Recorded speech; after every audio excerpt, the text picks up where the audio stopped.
think Tevez going to Juventus, what a coup that was for me. I mean, on a head-to-head battle, Atletico Madrid can do more damage to Barcelona than the other way around.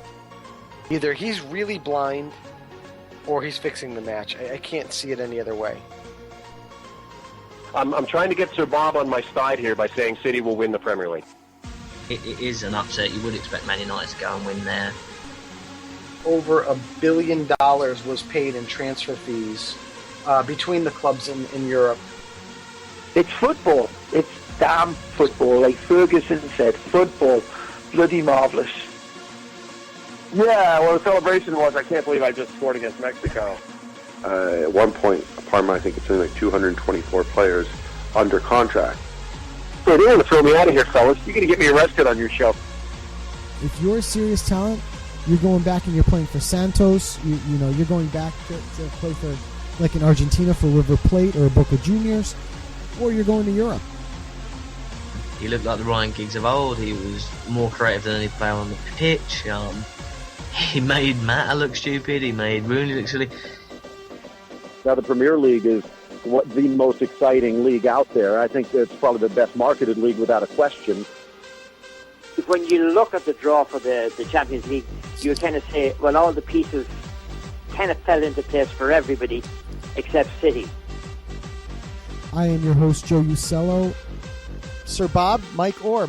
My co-host, Rob Rojas. My trusted co-host, Ben the Machine. Good evening, everyone, and welcome to episode 87 of Low Limit Football on this August 31st, 2015. I'm your host, Joe Usello, and back after another great weekend of football.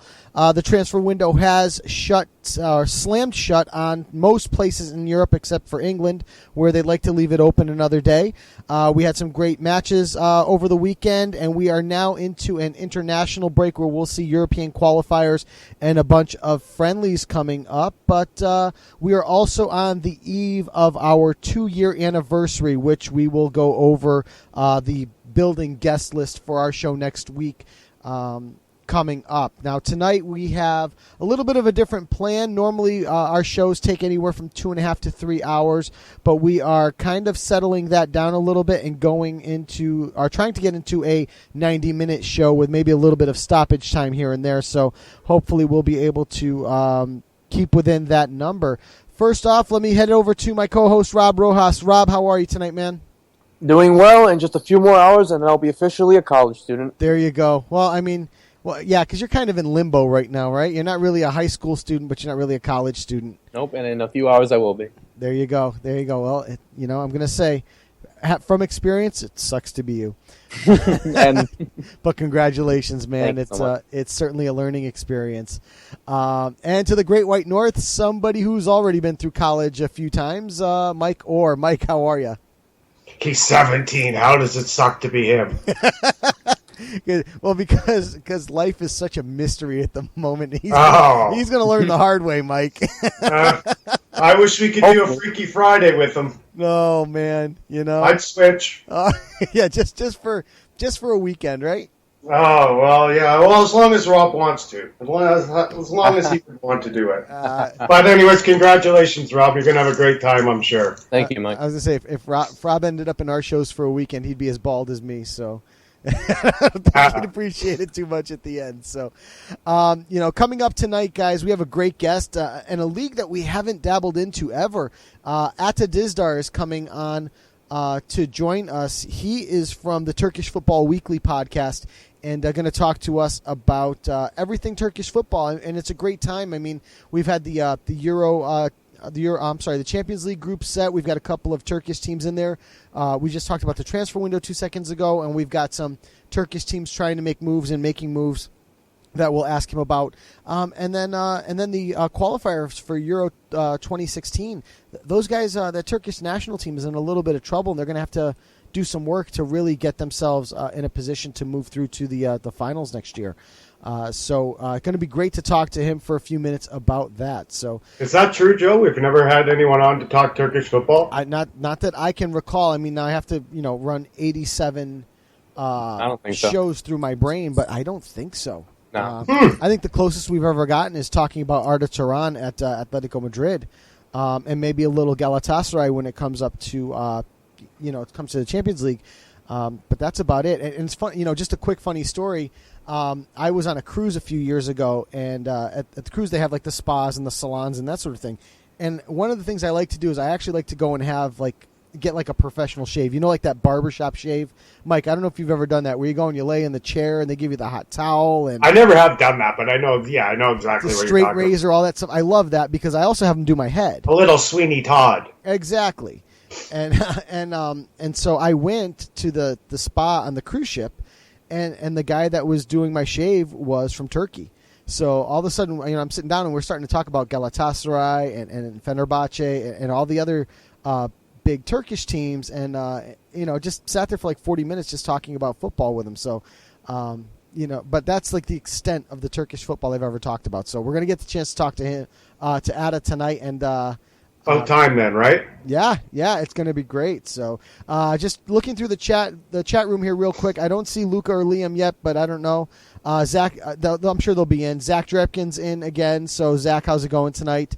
And glad that you could join us. So, we're going to have a good show tonight and a huge guest list for next week. Rob has been like, I don't know if I think Rob turned Italian this week, Mike, because I think he made some people an offer they couldn't refuse. When you get the guest list at the end of the show, and obviously it's still growing, I think he's put some horses' heads in people's beds. I got to tell you, and all of a sudden these guys are all like, yeah, we'll be on, no problem. So little Sicilian influence. Exactly. Well, I am learning Italian, so you see, and that's where I knew it was right. I figured it out. It all joins together now.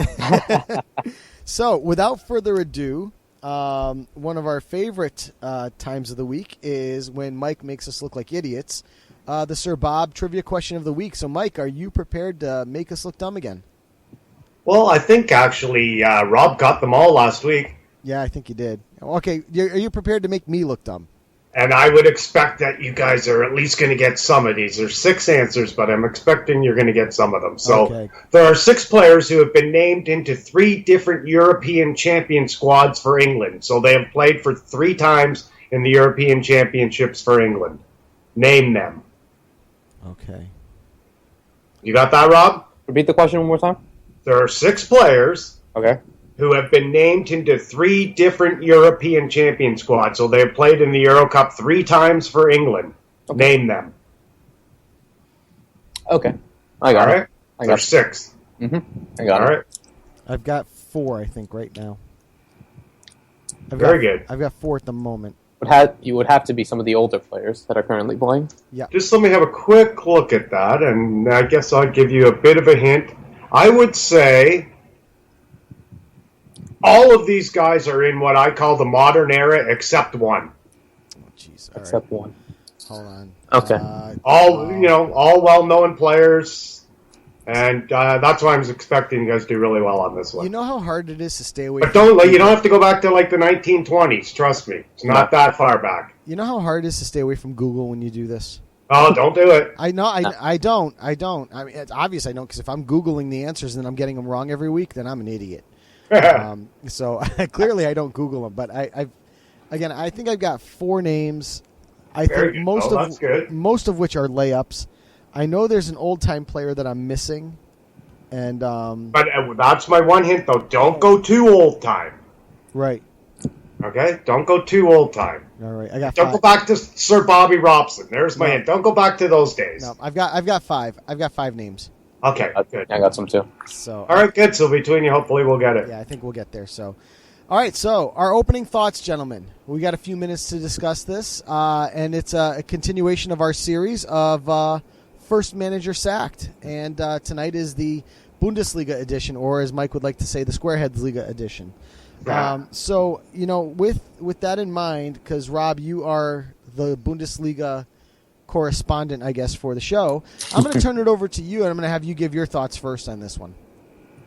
Well, it was a bit tough to choose one of the coaches to be sacked so early, because there was one coach in mind. It was going to be Lucien Favre from Borussia Mönchengladbach, but I didn't put him as the coach that I wanted him get sacked first because he's playing in the Champions League first. Okay. So it's a bit too early. However, I do have a name, and this is a team that haven't picked up a point yet so far in the Bundesliga, and it's Alexander Zoringer. From Stuttgart. From Stuttgart, yeah. Stuttgart. Okay. And yeah, Zoringer, Stuttgart is certainly one of the. I looked at Stuttgart myself when I actually have a different name, but I did look at Stuttgart as an option there, right up top. Currently they've lost their first 3 matches of the season. They lost 3-1 to FC Cologne. They've lost to Hamburg, who's usually right at the bottom of the table, 3-2. And then this past weekend, they lost to Eintracht Frankfurt 4-1. So the defense is really killing them. They've given up 10 goals in the first 3 matches of the season. So that is certainly an option. Did you happen to come across a manager that you thought might be the replacement? See, this is where I had trouble. I had trouble finding. I wouldn't want to say Jurgen Klopp because I think that would be a downgrade. Yeah, that would be a big downgrade. I think let's put it this way. I think Jurgen Klopp, I think Jupankis, any of those guys are certainly not on the table when it comes to the teams that I think we're talking about. Maybe someone like a Roberto Di Matteo or something like that. Yeah. That would be a good option. You think a guy like Di Canio might be an option there as well? Mm. He plays a little bit more of a high-flying style, as we saw at Sunderland. I think Di Canio could be a potential guy because that. But he's crazy. Yeah, he's crazy. Yeah, I know he's crazy, but given the right team and the right situation, he's a guy. Can his antics go over in Germany like some of the antics he does? Not long, not for long. I don't think so. But I do think having gotten to watch a little bit more of the German league this season so far, it plays a little more to that that EPL style to me. A little more high flying. The Spanish football in La Liga tends to be a little more tactical, in my opinion. Kind of like Serie A type stuff. But I think that Germans play, as much as it is Italian in its characteristics, still to me leans a little more towards EPL. So that's just a personal opinion and observation. Mike, you have a coach that you're going to say? I do, but I don't have a replacement because I don't know this league very well. But I have a former Manchester City player who is now the manager at Hanover. Okay. And his name is it Michael Franzek, I believe? I believe that's right. And that would be my pick for the first man. I know he was just hired in May, but there was a lot of outcry to his appointment that he was the wrong choice right from the beginning. He's coached 4 other teams where he has a losing record at every club he's ever managed. Right. And I'm going to get to Zach's question in a moment. His question is, will Draxler's presence be able to replace De Bruyne's? We'll talk about that in a minute. Edmund Neeson, good to see you in the chat room again, Edmund. He says there's an immense amount of pressure on Leverkusen's manager with the departure of Son. Leverkusen also has won 2 of their first 3 matches this season, so and they're also in the Champions League. Yeah, there might be some pressure, but I think they're going to overcome that. In terms of what you were saying, Mike, for the Hanover manager, they did open with a 2-2 draw against newly promoted Darmstadt, but then subsequent losses to Leverkusen 1-0, and this past weekend losing to Mainz 3-0, although that Mainz side is a pretty good side. Certainly a guy that's in trouble there at Hanover. So the one thing I'm glad about, guys, is that we actually have 3 different managers. Are we keeping these names, though, Joe? You're writing them down? I haven't been, but I guess, because they're right at the beginning of the show, we can always go back and listen. Right. For me, Rob, I looked at Lucien Favre as well at Mönchengladbach. They haven't won a match in their first 3 games. They've only scored 2 goals. They were embarrassed by Borussia Dortmund 4-0 in the opening match of the season. But then subsequent losses to Mainz and Werder Bremen by the score of 2-1 on each one. They're certainly in a little bit of a rut, but like you said, they're in that Champions League position. So tough to just basically point the finger at Lucien Favre and say that he's completely out. it's basically Jurgen Klopp last season. Right. It's his same situation. Exactly. That's exactly what I thought. But you're gonna to have the second half of that equation, you're gonna have to see how they do in that Champions League play, and they are in a night. Yeah, they're in the group of death. Juventus, Man City, and Sevilla. Juve is the Italian champion. Yep. City's second place last year. Juve is the finalist, losing to Barcelona in the Champions League final last year, and Sevilla is the Europa winner last year. So, certainly three very, very difficult sides to play against. Three difficult places to travel to, also, I might add. I don't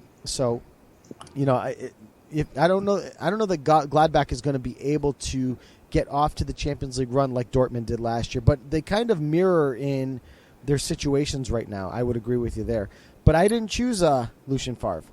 My manager that I chose to be the first to be sacked was Marcus Weinzierl, and he is the manager at Augsburg. Augsburg last season finished 5th place in the German Bundesliga. Currently in last place, they have 1 point after 3 games. They opened the season with a loss, 1-0 loss to Hertha Berlin. Then they drew Eintracht Frankfurt 1-1, but this weekend lost to Ingolstadt, promoted Ingolstadt 1-0. They've only managed 1 goal in their first 3 matches. So this is a team that's not putting the ball in the back of the net, playing fairly well defensively. They've only given up 3 goals in 3 games. That's not too shabby.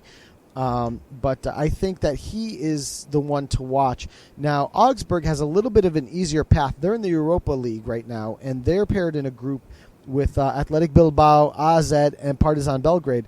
So it's going to be interesting. I mean, coming from the German Bundesliga and finishing 5th last year should account for something. So I think that it bears watching with them to see if they start out poorly, maybe drop a result to Bilbao or drop a home result in the early stages of the Europa League group stages. I think you could possibly see that. So I'm just reading through here. Rob, you have some big news about documents? I do have some big news. It appears that according to Guillaume Balguet, the documents for the transfer of De Gea did not arrive in time. The presentation was already everything agreed, but as it stands, De Gea stays at Manchester United. Wow. And Navas doesn't go anywhere. And I was going to say, Keylor Navas stays as well. So Luca's looking for the direct link. Never mind, he has a bookmark. He has a bookmark. I just saw that. So, okay, good. Well, welcome to the show, Luca. Glad you could make it in. Let's 2 seconds, guys. Joe, can I just add that the bookie favorite for the first manager to be fired in the Bundesliga is from Hamburg, and that would be Bruno Labbadia. Labbadia, yeah. Well, they've always been in pressure for the last 2 seasons being in the relegation playoff. And also keeping in mind that Hamburg is a side that's never been relegated either. So that's, it's an interesting choice. And I wanted to look at Hamburg. They opened with 1 win and 2 losses so far in their first 3 matches.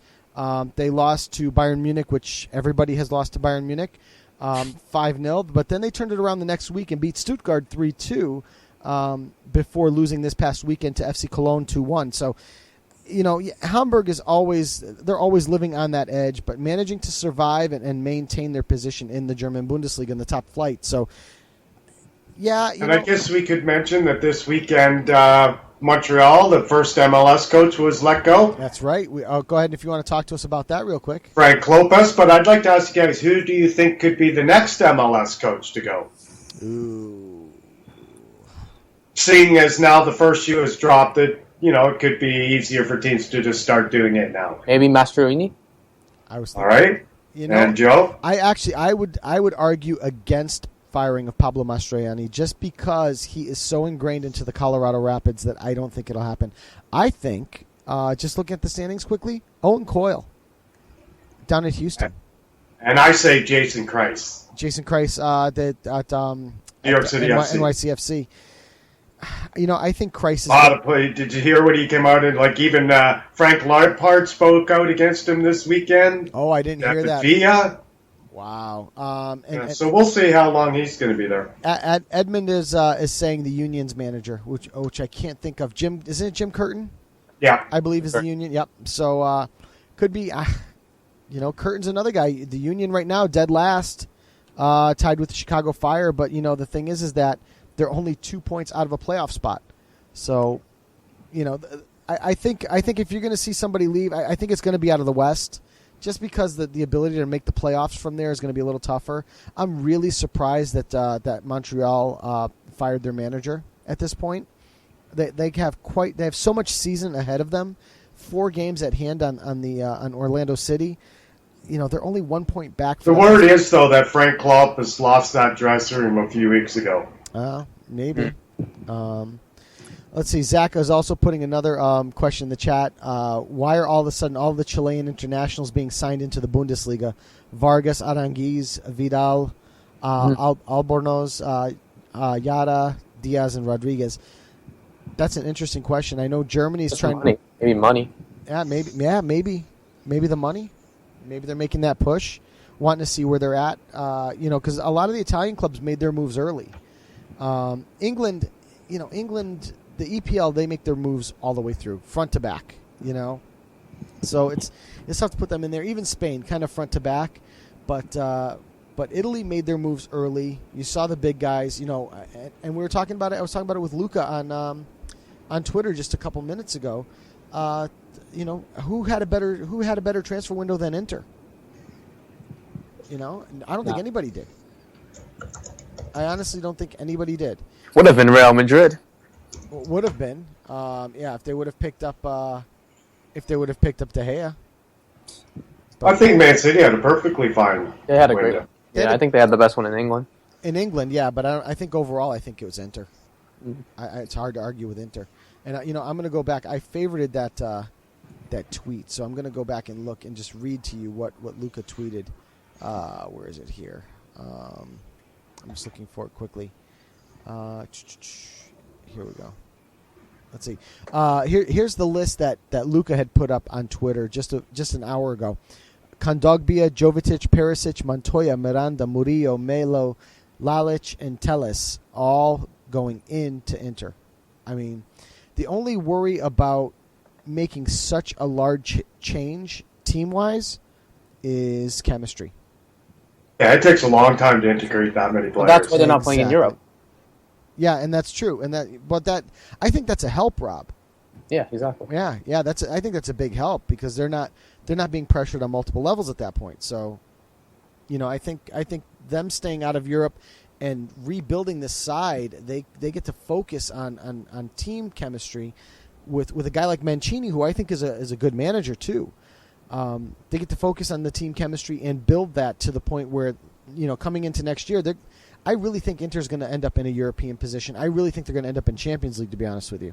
Yeah, I think so too. And they're going to bring that team to the table. I mean, that's built. I mean, 85 million they spent. Yeah, it's a lot of money. And obviously they moved guys like Hernandez on. They just moved Hernandez today to Juventus, which he never at this point he never fit into Mancini's system. Unfortunately, because the guy's even before that. Yeah. But he's a fantastic player, I think. And Phil Brown, who we just had last week on from BTP, just tweeted, "How on earth does this happen with $2 billion pound euro businesses?" I think he's referring. It sounds like he's referring to the transfer window, but mainly to the De Gea situation. How do they not get the money in there? How do they get the paperwork not in there in time for the transfer? How does $2 billion Manchester United not get the money in there? I think the worst part of it is they waited until the last minute. Yeah. They had all summer. Yeah, exactly. And that's the dumb part about it. That is the dumb part about it. If they would have just taken care of business when they should have, then we'd certainly be in a much better situation. So. I mean, I don't know your thoughts. I mean, now that the transfer window's closed, I wanted to go and give the Champions League and Europa Leagues 5 minutes each, before we had our guest on. Yep. But I don't know that we have enough time to rip through that quickly. So I think we could. You think we could? Yeah. All right. So let me give you the Champions League groups real quick, and then we'll just, I'll get your 2-second reactions to each of you guys on each of these groups. Group A: PSG, Real Madrid, Shakhtar Donetsk, and Malmo. Rob, what do you think? Yeah, that's I think that's determined in itself. Has to be Real Madrid and PSG. But I can't wait for Zlatan's return to Malmo. Yep. Mike? Yeah, I agree with that. Yeah, and Shakhtar definitely moving through to the Europa League. But I don't care about Zlatan's return, but I agree with Rob's 2 picks. Yeah, I agree too. I think Shakhtar is definitely going to move through to Europa, but I think it's going to be a struggle with Malmo because that's a pretty decent side. I think that Real Madrid Paris match will definitely be. I think it's a little even, but maybe Real Madrid edges a little bit. October 21st and November 3rd. Those are the doubleheader. That's a doubleheader. Yep, those are back to back. Those are the dates you want to circle. So, Group B: PSV Eindhoven, Manchester United, CSKA Moscow, and Wolfsburg. Mike, I'll go to you first. Sorry, Manchester United and Wolfsburg. United and Wolfsburg moving through. Okay, Rob? Same. United and Wolfsburg. Yeah, I agree with you guys as well. How does United get such an easy draw? It's ridiculous. I mean, it's rigged. I think I messaged one of you guys. They got Little Sisters of the Blind and the wheelchair soccer team from Ethiopia in their group. I mean, it's ridiculous. They took the 3 other weakest teams probably in the entire Champions League and put them with United. It's amazing. And I think, Mike, it was you that said that. Yeah, their past draw for like the last 10 years in the Champions League, they've had the weakest group every single time. Yeah. So in my opinion, anyways, I guess it's subjective. Well, but in my opinion, yeah. So to answer Phil Brown's question, that's what $2 billion gets you. It gets you the easiest group in the Champions League, I guess. So, Group C: Benfica, Atletico Madrid, Galatasaray, and Astana. That we're going to talk about with Ata in just a couple minutes. Rob, I'm edging Atletico and Benfica. I think so. I think they'll edge Galatasaray just a bit. All right, Mike. I have Benfica and Atletico. Yeah, I think so too. This Galatasaray team though is pretty good, and they did make a couple of moves in this transfer window. So. Which we'll talk about with Ata in a couple minutes, but I do think you're right. Benfica and Atletico definitely moving through. Group D, the group of death: Juventus, Man City, Sevilla, and Borussia Mönchengladbach. I'm going to Rob first because Mike, I partially know your answer. So Rob, tough group to tell, but I think on paper Manchester City do have the better team than Juventus at the moment. So I think they edge at first place, and then second would be Juventus. Okay, Mike. Manchester City and Sevilla. You're kicking Juventus completely out, huh? I am. Are you doing that to spite me? Nope, that's just who I'm predicting. I just want to make sure. I think it'll be Juve and Man City as well, but this Juventus side better wake up and get going here because if this start of the season is any indication, they have looked god awful and not doing well. So let's see. Never lost 2 games to start Serie A in history, Joe. Never. I know, and that's history. Has been rewritten, I guess. Group E: Barcelona, Bayer Leverkusen, Roma, and Bate Borisov. Mike. Barcelona and Roma. Rob. Barcelona and Roma. I agree. Leverkusen, I don't think is going to have enough to compete with Roma, and Roma looked pretty damn good yesterday too. So, Group F: Bayern Munich, Arsenal, Olympiacos, and Dinamo Zagreb. Rob. Yeah. Has to be Bayern and Arsenal. Simple. Mike? Yeah. Yeah, easy squeezy. Good. Group G: Chelsea, Porto, Dinamo Kiev, and Maccabi Tel Aviv. Mike? Another easy group for Chelsea. Chelsea and Porto. Yeah, Rob? I think Chelsea and Porto go through, but those are 2 tough away trips to Israel and Ukraine. So I would not be surprised if they don't get any 3 points any of those away matches. That was my thoughts exactly. It's like, they're going to get through, but it's going to be a tough road. That's tough when you got to play the European Champions League in the Middle East. I knew you were going to say something about that. And Eastern Europe, for that matter. Exactly. So, in the last group, Group H: Zenit St. Petersburg, Valencia, Lyon, and Ghent. Rob? Valencia and Lyon. Okay. Mike? Zenit and Lyon. I like Valencia and Lyon in this one as well, but this group is probably the toughest group to call. I don't want to call it the group of death because if we took that and put it in the Juventus group, I don't think any of these teams finish first. Okay, but having said that, you've really got 3 teams that can easily advance to the knockout phase. I don't think Ghent has a chance. I'm going to go with Lyon and Valencia, but Zenit, man, is going to be scary, scary good. And that trip to Russia is going to be tough. So I think that's going to be the way it's going to go with the champions. Zenit top seed, right? Yes. Zenit was top seed, winner of the Russian league. last year. So I'm gonna, and again, like I said, that they're gonna be tough. So let's without further ado. Get our next guest up on the phone here. So joining us on Low Limit Football from Turkish Football Weekly is Ata Dizdar. Ata, how are you tonight? Hello, Joe. Hello, everyone. How's it going? I'm just chilling right now, just relaxing, and, well, we have the Turkish transfer window that has been slammed shut right now, so I've been trying to follow all the last-minute deals and such, so other than that, I'm doing okay. Cool.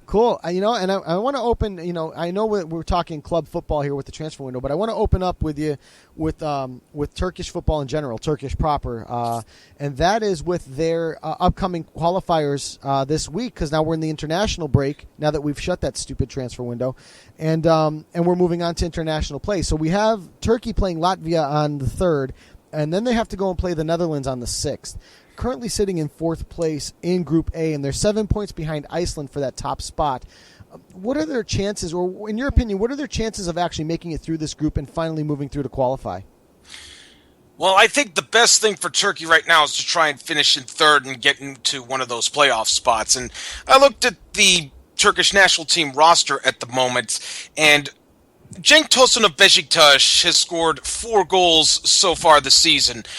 He actually had a hat trick out in week 1, but still, I mean, he's been pretty good, but yet he does not get a call up for the national team, and somebody from a mid-level club like Batuhan Karadeniz does. And of course, there's always, these mysterious call-ups and such like that. But if you ask me, I would think that Turkey probably needs to get 3rd place, or that seems a lot more doable than actually winning the group, because I don't see Iceland, I don't know. I don't see Iceland really, going anywhere from that 1st place spot or that 2nd place spot. I think we're going to see the Czech Republic and Iceland qualify from this group, but as for the Netherlands, well, that's a good question. Yeah, I was going to say, so I'm kind of thinking the same thing as you. Is Eye on the price, amazing to say, is really the Dutch, because it seems like ever since Louis van Gaal left that group, that Gus Hiddink had a terrible time with them, and they haven't been the same side, and I think they are the ones that are primed to be taken over. Yeah, and wasn't Hiddink fired, or wasn't he released or something like that? Yes, he was. He was sacked. I think he was sacked 2 or 3 weeks ago, I believe. Somewhere around that time. It was so really close. Now you're going to have a Dutch coach who's going to have to put in his system pretty quickly. And, well, he didn't coach Turkey for a while, but I was of the opinion that he didn't do so well in Turkey because it was his assistants picking the team. So I think he would have done well, because that's really when he was kind of at his peak in terms of international coaching, but not nowadays. And I think that with Turkey's chances, well, they're going to have to get 6 points. I mean, there's no other way around it. I mean, that's just how it comes off to me. Right. I agree that they can't leave any points on the table. The minute they do that at this point, from here on out, they're kind of done, I think. But a huge opportunity, I would say, coming up at the end of the week to go and tackle the Dutch and possibly get them. The one thing I didn't look at was who the Dutch actually have this week. If they have one of those, crazy difficult. No, they do. They have Iceland, and that match is on the 3rd as well. So I think there's a potential. I mean, even though that match is at home, if they leave points on the table, and then Turkey obviously take it to Latvia and take all 3 points there, then the Dutch and Turkey are going to be tied on 11 points each moving into that match. Going to make for some must-see TV there for sure. Absolutely, and remember that Turkey's 2 international matches this weekend are at home.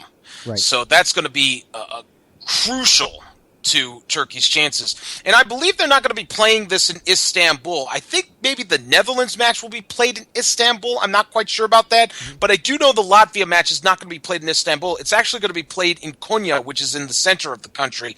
And, well, there's been a lot of complaints that, the national team doesn't go out to, the Anatolia heartland and things like that. So this will be a good opportunity for the Turkish national team to play in front of a different crowd and perhaps a little bit more of a nationalistic crowd, because Nothing against Istanbul, but I think there's a lot more patriotism exhibited in the Anatolian heartland of Turkey, and Konya will definitely be excited because I don't think they've held a national team match for a while. I believe it'll be the first international match that they've held in that new stadium that they've had. I think it opened up last season, so it'll be a cracking atmosphere, I think. Absolutely. So I'm going to send you over to Mike Orr. Mike is one of our co-hosts, and I know he has a few questions for you. So, Mike, take it away. Hey, Ata, how you doing? It's Mike in Toronto. Nice to have you on the show finally. Yeah, Mike Orr, right? Yeah, Sir Bob. Sir Bob, okay. I guess since we're talking about the transfer window with you, I'd like to ask you about one transfer that fell through before the window, and that was Victor Valdez, his move to Besiktas from Manchester United. Can you tell? I guess Besiktas tried to change some of the terms at the last minute. Yes. Can you tell us what you know about it? How big of a blow is this to Besiktas? Well, they certainly needed some stability in the goalkeeping position. And I know that a lot of Besiktas fans would have wanted a new goalkeeper, but I don't think Valdez has played that much for Manchester United, has he? I don't think so. And I think definitely not. Yeah, and I think Besiktas coach Şenol Güneş is kind of too loyal, in my opinion, to goalkeeper Tolga Zengin because they used to work together when both of them were at Trabzonspor. And last season, I thought that Günay Güvenç, who is now the club's second-string goalkeeper, actually did pretty well in the run-in to the end of last season. I thought maybe he would have been given a chance to become the starter. However, with Valdez and Besiktas trying to change the deal at the last moment, it is a pretty big blow for them. And also keep in mind that Cenk Gönen, who was demoted to third string, got sold off to Galatasaray, so he's going to be their backup. But I know a lot of Besiktas fans were relieved when Gönen was gone. So I would have thought that Besiktas would have let Güvenç have a chance to become the number one because I don't think he did so bad in the run into last season, but unfortunately, Tolga Zengin is getting the starts over Güvenç. So it is a big blow to Besiktas, and, well, perhaps their goalkeeping situation is going to be very shaky going forward, at least until the winter transfer window. Okay, and I'll move to a loan deal that did go through. It was Markovic to Fenerbahce. What role do you see for him with Fenerbahce, given he's going to join a squad that also features Van Persie, Nani, Morelos, Alves, Simon Kajar, among others? I think he plays out on the wing. I believe Markovic is a winger, is he not? Yeah, and slash forward. Okay, but he'll probably be played out on the right wing. So I would think that he is going to be a right winger in the forward three in that 4-2-3-1 formation. Although Fenerbahce could possibly play a 4-3-3 with Van Persie at the center forward, Nani on the left wing, and Markovic on the Nani is on the left wing and Markovic is on the right wing. Of course, it would be interesting to see if they could fit in Diego Ribas, but I think Markovic, he's only going to be here on loan for Fenerbahce, and I think he should contribute as long as he plays out on the wings. So it'll certainly help for Fenerbahce to get in that winger, even though it is only a loan. Right, but he did play 34 games for Liverpool last year, so I imagine he would play quite a bit for them too this year. Absolutely, and I think he'll probably alternate with Volkan Şen, whom Fenerbahce acquired from Bursaspor, I believe it was a couple weeks ago. So they'll probably alternate. Of course, we'll have to see what happens going on forward, but I think Markovic would be a good addition. And I don't know if there's an option to buy. I believe there isn't. But, I don't think there is. I believe Liverpool wants him back, so I don't think there is. So at least it'll be some development for Markovic, and maybe he'll have a nice time in Istanbul. But it's really more like Liverpool's players just playing at Fenerbahce to me. But then again, if he can contribute to the cause this year, then I won't complain as a fan of that. And I imagine the other fans wouldn't either. No, absolutely not. The window has slammed shut an hour ago or so in Turkey. Is there any deals that we should know about that we might have missed? Let me see. Well, I do run the Turkish Football Weekly Twitter account. They're actually Jason Denayer. He was on loan at Celtic last season from Manchester City. He's heading to Galatasaray right now. It's actually £317,000 loan fee. He'll get paid around £600,000 for the season. Let's see. There's also standard Liège midfielder Ricardo Fati's heading to Bursaspor. Let's see. There's a couple other ones. Oh, Alex Telles is heading to Inter Milan on a loan deal. I believe that the loan fee is around €1.5 million, and the buyout fee is around €8.5 million.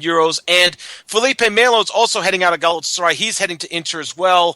€3.75 million, I believe. So, yeah. There's that, and other than that, I would believe that that's about it.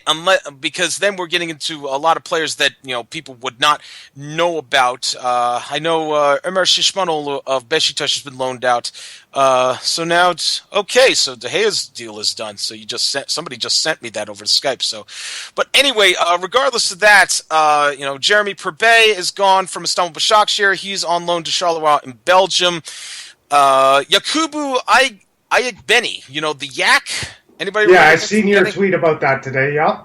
Yeah, he's off to Kayserispor, 2-year deal, option to extend for an additional year. So the Yak is heading to Kayseri.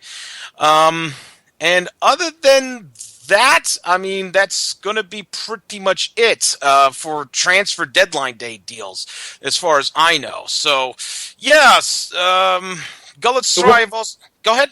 Sorry, go ahead. Sorry, I didn't mean to interrupt you. Okay, one other thing. Well, this is getting into real details here.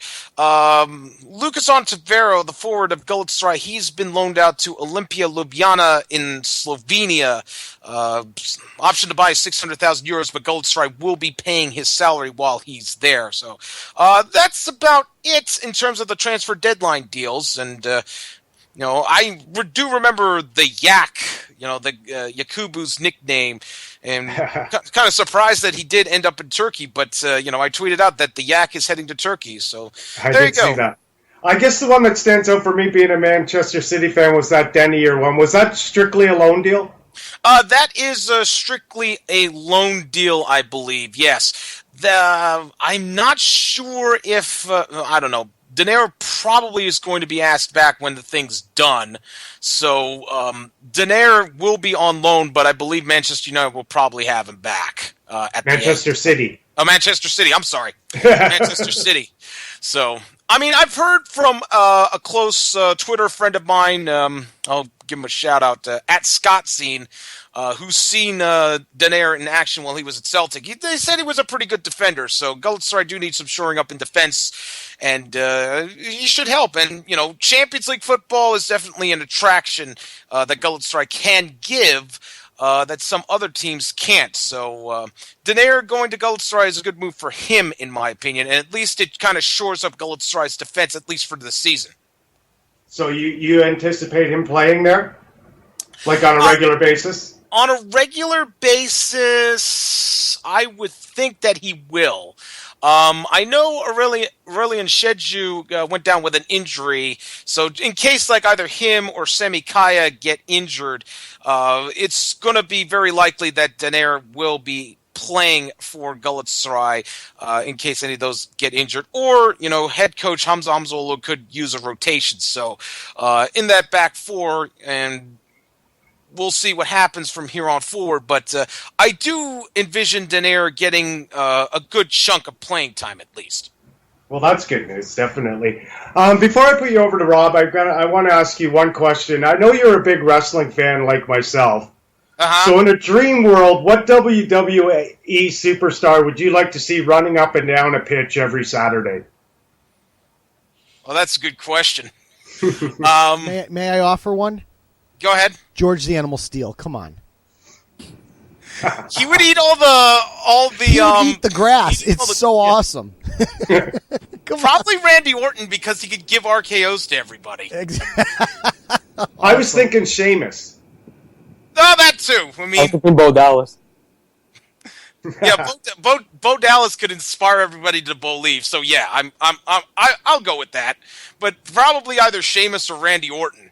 At least for the sight of saying, hey, RKO out of nowhere, and all those vines that always come up. And Sheamus seems to have a soccer haircut now. Yeah, I mean, he should have just went with the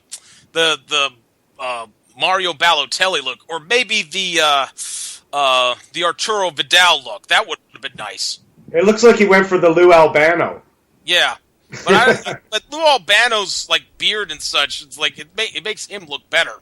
Yeah. So. Listen, how cool would the transfer window be if all of a sudden somebody announced that Juventus signed Bruno Sammartino? Yeah, I mean, come on, and people would have to like do a head check and like, oh, did that happen? What? You know? Yeah. So we're gonna digress real quick here, aren't we? Sorry. Yeah. Thanks a lot, Adam. I'm gonna put you over to Rob now. I know he has a few questions for you, and thanks again for being on tonight. Sure, thank you. Hey, Ad, it's nice to have you on the show. Thanks. Firstly, I want to talk about the transfer of Ata Turan to Barcelona. He obviously left Atletico Madrid, having stayed 4 years at the club, but will not play for Barcelona until January. Do you think that it would have been correct for him to stay at the club or maybe go on loan? Or what's your situation on his entire transfer? Do you think it was a good one? That's a good question. I would think that, the Turkish media is so overhyped the fact that Arda was going to Barcelona. It's like, oh my God, he's going to Barcelona. I'm like, dude, he's not going to play there for like 6 months. I mean, like, why did he go there? I mean, if it was in the winter transfer window, I could say okay, but, well, it is what it is with Barcelona, and I would have thought that maybe he should have been loaned out. I mean, it would have been nice to see him maybe get loaned out somewhere, but it's... Personally, like going to Barcelona, and when that move happened, I thought, wait a minute, aren't these guys barred from signing people? But I guess not. I mean, you could sign people, but just not register them. And I think it's not really going to help him, nor it's going to help Turkey's cause, especially this weekend, in reference to this weekend, that he's not playing. I mean, he's probably only going to play for, I don't know, every month or so, considering the Euro 2016 qualifiers are once a month. So it's really not going to help his progress, really. It's great that he's going to Barcelona, but, I was listening to maybe a couple podcasts, a few weeks ago when he did get signed. I mean, if everybody on Barcelona's team is healthy, I mean, does he really make the first team? And, well, I don't think so. I mean, I have to agree with this one podcast I listened to that said that, I don't think he makes it if everybody's relatively healthy. And, it's great that he goes to Barcelona and all that for the prestige and such, but at the end of the day, is he going to play? That's my main question. And if everybody's healthy, well, maybe not. No, I think I think if everyone's healthy, then it'll be a rotational player for maybe an ideal replacement for someone like Iniesta, who's on the twilight of his career. So maybe that could work. In that situation. I want to stick back to the Turkish national team and talk about their World Cup group that they've drawn a couple of weeks ago. They're a group with Croatia, Iceland, Ukraine, and Finland. Do you think that this might be an easy group for the side? Well, I'm not sure if that's going to be the case. I mean, you look at Iceland right now. I mean, they're topping the group in Euro qualifiers, and, keep in mind, those guys, they've had a nice development over the last decade or so, and, they're bearing the fruits from it. Everybody's going away from Iceland, and they're, developing in other countries and such. Croatia's always going to be tough, and, I read a fact that Turkey has never beaten Croatia, I think, in regular time or something like that, in a 90-minute game. Yeah, everybody remembers the, Euro 2008 match that they had, with the late goals and then the penalty kick shootout that Turkey won, but, Croatia's going to be tough for them. Any trip to the Balkans is going to be tough. I don't really expect Finland to really give Turkey any trouble. And, God, now it just slipped my mind who was the other team. I'm sorry. Ukraine, yeah. Ukraine's going to be tough for Turkey as well. They have trouble against Ukraine. Although I would say Ukraine's kind of been on a downhill slump, maybe. I mean, they have a few stars and such. But for Turkey, I don't know if they could really win that group. I think it's just when I look at the Turkish national team, I don't see players that are kind of willing to be there. They kind of treat it as like an extended vacation or such, just to keep their skills up and whatever. So I don't know about that, but I've been wrong before. I mean, I've been totally wrong on a lot of occasions, and it is what it is. I mean, if Turkey doesn't make it to Euro 2016, well, I wouldn't care so much. And as for the World Cup, well, it's probably going to be a lot tougher than people realize. Exactly. And like I probably stated, I think it's a bit too early to determine, especially since the European qualifiers are happening. So it'll take some time, really. I just have a few more questions about the Turkish national team. We see, I'm looking at the recent call-ups, and out of the 24, I believe, got called up. Mm-hmm.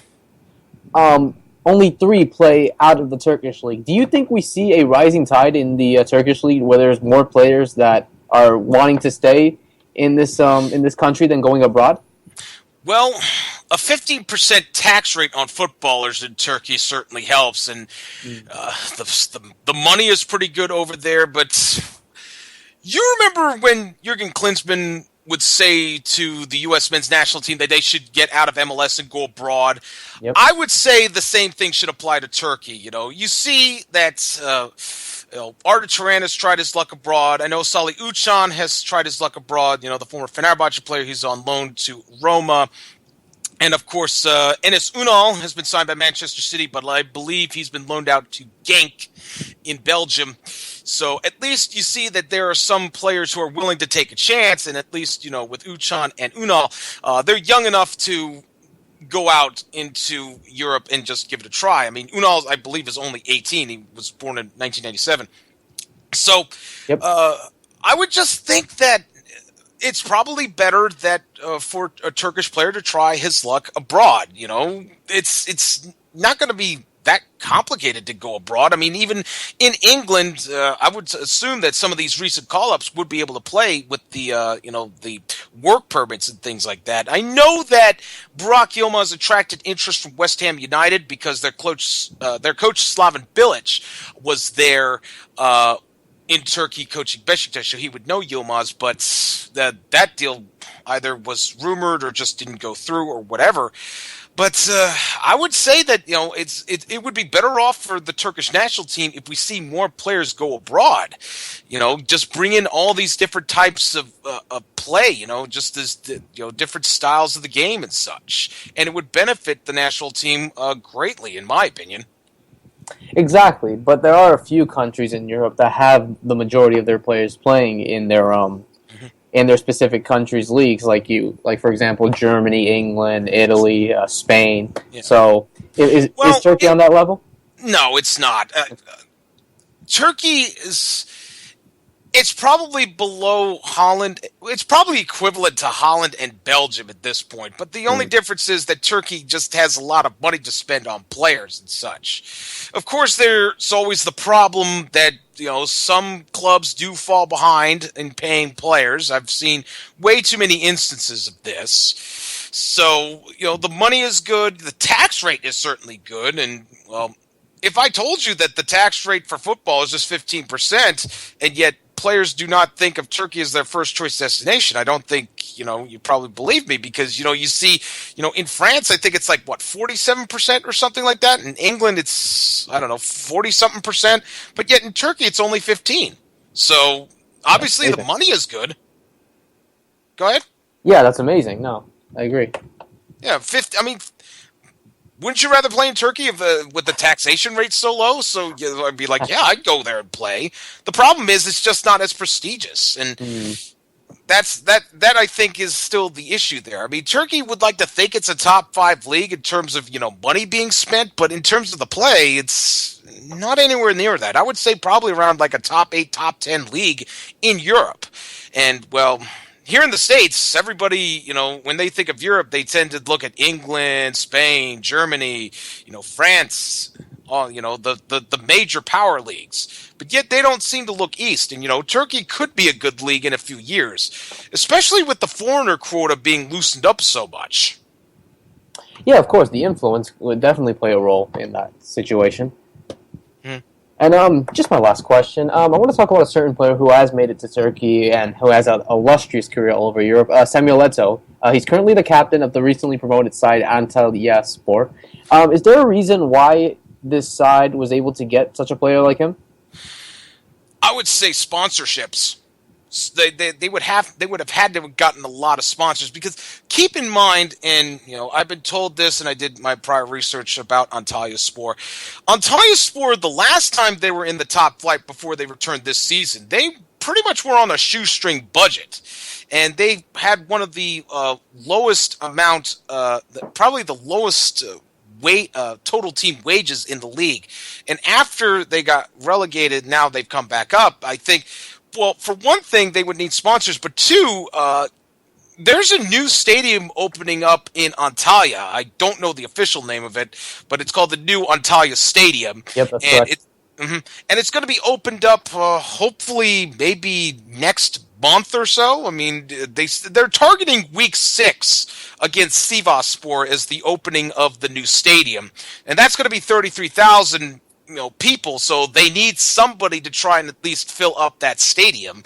So Eto'o, even though he's old, I mean, if you took a look, well, he still got it. I mean, he scored in the first 2 weeks. He didn't score against Fenerbahce in Antalyaspor's 2-1 loss this past weekend, but the first week he had some pretty class goals, especially his 2 goals in week 1. So Eto'o is basically there for, marketing purposes, especially with that new stadium opening up. I mean, people would want to go there and, see the guy. Yeah, of course. Big name. He's won everything, so I would imagine so. And then just my last question. I want to talk about a certain player. I'm Paraguayan American, so I want to talk about a certain Oscar Cardoso, former Benfica striker at Trabzonspor. How's he been doing so far? I believe he's had a couple of injuries. It's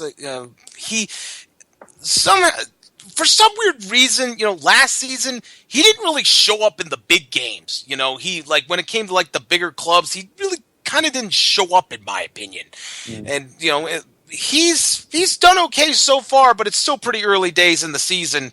He's getting up there in age, though, and I would think that Trabzonspor would need a new forward. But Cardozo, on his day, he could still be a threat. It's just that those days are, they're kind of few and far in between. You know what I mean? Yeah, of course. Believe me, we've been trying to find that form that he gets at Benfica for the national team for a long time. So it's definitely paying a toll right now. Right. Okay, Ata, I want to thank you for coming on the show. It was a great pleasure to speak to you. And I'm going to pass it over to Joe. Thanks, Rob. Ata, I'm not going to let you off the hook just so easy. I do have 1 or 2 more questions for you before we let you go. And again, thank you for joining us tonight and giving us all your time. We really do appreciate it. Absolutely. First off, is I want to talk about instead of talking specific players and transfer window stuff, I want to talk about Europa chances and Champions League chances of the various teams that are in from Turkey. First off, I want to start out with Besiktas. They're currently in the Europa in Group H with Sporting Lisbon, Lokomotiv Moscow, and Skanderbau from Albania. Yeah, say that 3 times fast. How do you rate Besiktas' chances to get out of that group and possibly advance into the knockout stages? I'd be surprised if they didn't get out of the group, to be honest. Okay. I mean, it's I forget. To me, the only strength in the group is Sporting Lisbon. Yeah, that's pretty much it. I don't really think Lokomotiv Moscow. I think they could beat them easily. There will be one person that Turkish fans will be familiar with, and that's Omar Nias. And I believe he was sold last summer to Lokomotiv Moscow from Akhisar Belediyespor. Akhisar actually got a good chunk of change for him. I think it was like €5 million or something. But regardless of that, Besiktas Sporting Lisbon should be quite interesting in terms of the firepower that both of them got. But I kind of expect Sporting to win the group and Besiktas to take second. I'd be pretty surprised if Besiktas didn't make it out of the group. And the Besiktas Sporting matchups occur on October 1st and December 10th. It looks like so. Yeah. Kind of right smack in the middle of this. We've got some September clashes, but then those two are going to play each other then. Now the other side is Fenerbahce, who is in Group A, but arguably one of the groups of death in the Europa this year because they got paired with Ajax, Celtic, and Molde. Fenerbahce, for me, made some better moves. They picked up Nani, they picked up Robin van Persie in this transfer window, but certainly a tougher challenge for Fenerbahce to move out of this group, don't you think? Absolutely. I mean, Celtic Park's not going to be an easy trip. Even though Scottish football's really been on the decline, I do think Fenerbahce can at least handle Celtic. Molde, that could be a wild card for me because, Norwegian teams, they can be a wild card at times, especially when you go to Norway and it gets pretty cold. Ajax, I mean, that's going to be pretty tough for Fener there. And, those matches are definitely ones that I'll be looking forward to. Although, really, the Dutch league, Dutch teams really haven't fared all that well in Europe, at least I don't think so. I mean, not recently. Not recently, yeah. I mean, you look at Ajax used to be really, really good back in the day. Oh, yeah. But not recently. Well, so I would think that Fener, they have just as good of a chance to advance out of the group as, Besiktas does. But, of course, the quality of opponents is a lot. There's a lot more quality. I'll just put it that way. I mean, sure. Obviously, you got Ajax, you got Celtic, obviously any Norwegian team is really a wild card to me. Molde is going to be a wild card. But in comparison with Besiktas' group, Fenerbahce does have it tougher. I would say that they possibly could get out of the group. I think it's probably likely that they can get out of this group. Really, I think just if they get maximum points from Celtic and Molde, I think they'll be fine. Okay. So I think they can possibly move through as well, and they're going to do it at Celtic's expense. I kind of agree with you there. This Ajax team, like you said, they haven't performed well as of late. Dutch teams haven't performed well as of late in Europe, but there's something about this Ajax team I think might feel a little slighted about not being in the Champions League at this point. So they may have something to prove and kind of a chip on their shoulder, which may make them very, very difficult to play against. That's for sure. Now, moving over into the big boy league, which would be the Champions League. Of course, we have Galatasaray, who's pretty much in it every year. I mean, it's very rare that you don't see Galatasaray in it. But they are certainly in a tough group themselves as well with Benfica, Atletico Madrid, and then they're going to have to make that move to Kazakhstan to play Astana, who's kind of one of these upstart newcomer teams into the Champions League. Your thoughts on Galatasaray's chances overall in this tournament? Well, it's going to be tough because they sold off Alex Telles and Felipe Melo, so right. That's going to be a rough go at it for Galatasaray there. Melo, as much as people hate him, he has gotten Galatasaray to the finish line of games, with his grit. Mm-hmm. But with him gone, I don't think Galatasaray, has that bite in the midfield anymore. Mm-hmm. And if you saw last season, difference between quality of opponents is completely different this time around than it was last year, but it just looked as though Galatasaray didn't really belong there. And to me, Galatasaray, I'd be very surprised if they advanced out of this group. I would say that they'll probably finish third in the group and just continue on in the UEFA Europa League. So you never know. Astana could possibly spring an upset, but they're probably just happy to be there. I would think it's probably going to be Benfica and Atletico Madrid that's going to, get out of the group there and move on in Champions League competition. So, okay. And I'm sorry, my last question for you, with Galatasaray here on front and center, a player that I've always been fond of, that I've always enjoyed watching, is a guy, Wesley Sneijder. Fantastic, and he's still there. How much longer do you think Wesley Sneijder has in his boots before, he's getting up there in age, he's 31, playing that attacking midfield position. How much longer do you think he can keep up at this pace in Europe before you see him maybe even move on to what the in vogue thing to do is these days is move to MLS? Well, I've heard rumors that Galatasaray want to offer a new 2-year contract to him, a 2-year contract extension that will probably take him to the end of his career because, him and his wife have settled in Turkey. I know his wife has, gotten some, movie deals over there, in like Turkish produced movies and things like that. Okay. And, I guess she's kind of was this, the spark that kind of now produced the obsession with the wags in Turkey, so to speak, So I would think Snyder will probably end up in MLS eventually, at least in my opinion, because, he's getting paid a pretty hefty chunk of change at Galatasaray. I mean, he's getting paid 3.2 million euros base salary, but then he had a signing bonus that was going to be spread out over the years of his contract, and I believe he's getting paid 1.9 million euros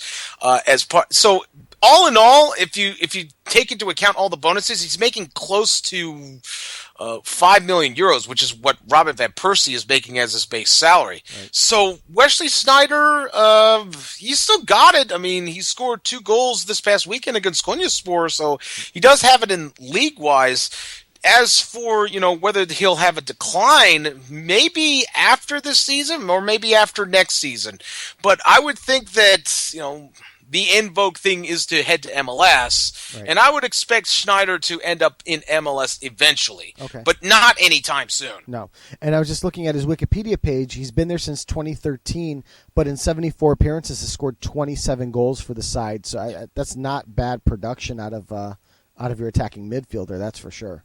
No, absolutely not. And I would even take it a step further and say, if Galatasaray had to replace him, I think they would be certainly challenged to do so. Yeah, they would definitely be challenged to do so, and they would have to do it with somebody who could come for a lot cheaper. I don't want to use the word cheap, but somebody who would come for lesser wages than Sneijder, because there are times where he takes over the game himself, like what we saw against Konya when Galatasaray played Konya this past weekend. So he does have the ability to take over a game and such. So replacing him would be a very tall order for Galatasaray. Right. Now, before we let you go, I do want you to give us a little information on the Turkish Football Weekly podcast that you do. Okay, so the Turkish Football Weekly, you can find it on iTunes. You just search Turkish Football Weekly. The website it used to be on had to shut down because the guy who owns the site lost his jobs and had to cut back on finances and such. Mm-hmm. So I've had to set it up on Podomatic. But you can find Turkish Football Weekly on iTunes. You can search for it on Google. It's Turkish Football Weekly, all one word, .podomatic.com. And I also publish the podcast on SoundCloud as well. I have to use different music because of copyright issues, but